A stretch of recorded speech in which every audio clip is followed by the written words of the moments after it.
restoring Illinois to greatness. This is Illinois Rising, presented by the Illinois Policy Institute and hosted by AM 560's Dan Proft.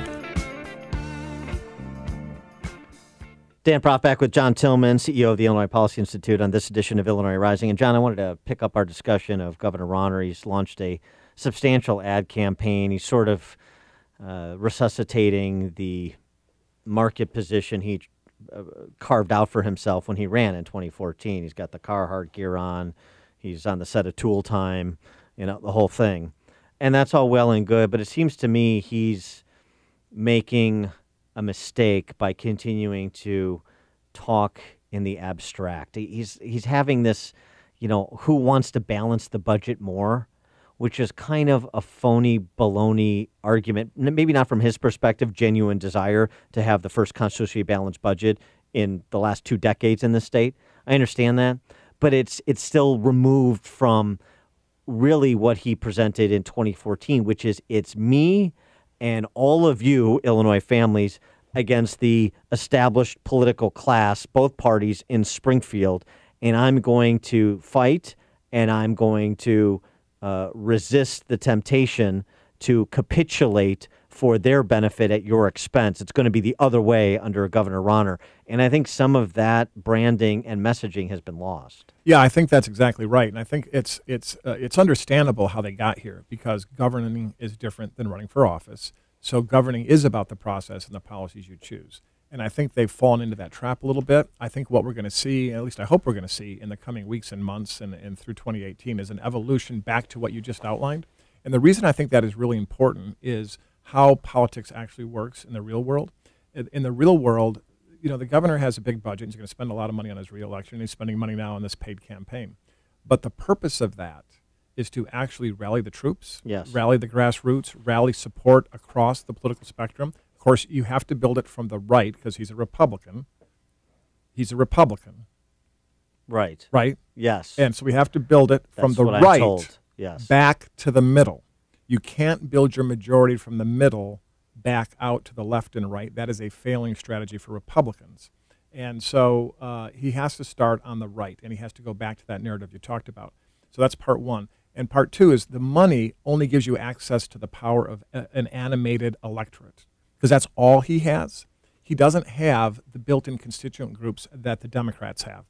They have all the union members who make their bones. They make their paychecks by government spending. The Democrats have all the nonprofits and agencies and organizations that get government grants to deliver services to the people of Illinois, especially the most vulnerable people in Illinois. They get their money by government spending. And then, of course, the trial bar gets their money by suing people and extracting money from the private sector. So they have these people who are motivated by the financial interests. Their whole lives revolve around controlling government. And so they're highly motivated, and so they're animated all the time. If the governor sticks with process and doesn't go back to that narrative you talked about, he will never animate the electorate that got him elected and that he needs to win and compete. And that's why this is so important. Yeah, it seems to me this case like trying to present that like I'm a reasonable guy who's, willing to be flexible and compromise, and I'm also willing to take on balancing the budget myself. That's his whole fixillinois.com site. That's his whole, that's part of the messaging in his ads. But it seems it's not a clarion call.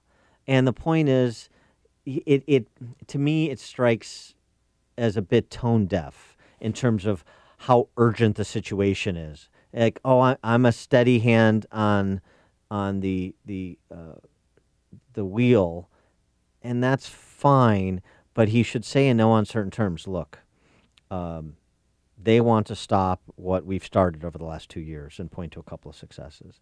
I'm not going to let them do that. I am undaunted. It is difficult, but I'm staying, and I want you to stay, and here's why. Well, the here's why is the most important phrase of all of that, because another way to say that is I want to balance the budget so that. Right. How do you finish the so that clause? So that you can live a better life. So you don't have to call Beacons Movers and back them up into your driveway and empty out your house and move across to Indiana. I'm going to balance the budget so that your child can go to a school here in Illinois and get a great education no matter what zip code they were born into. I'm going to balance the budget so that you can get a raise at your job instead of having to move to Texas to have a better personal prosperity for you and your family. They've lost sight of the so that. And I think, again, it's understandable why. You know, they're trying to govern. But I think they're about to pivot, and I'm hopeful they're about to pivot to what we're talking about. I think there are signs that that is going to happen. And, you know, I talk to the governor on occasion, as you know, and his heart is in the right place, but it doesn't come across in the narrative. And that's up to his team to help him get there, back to the core.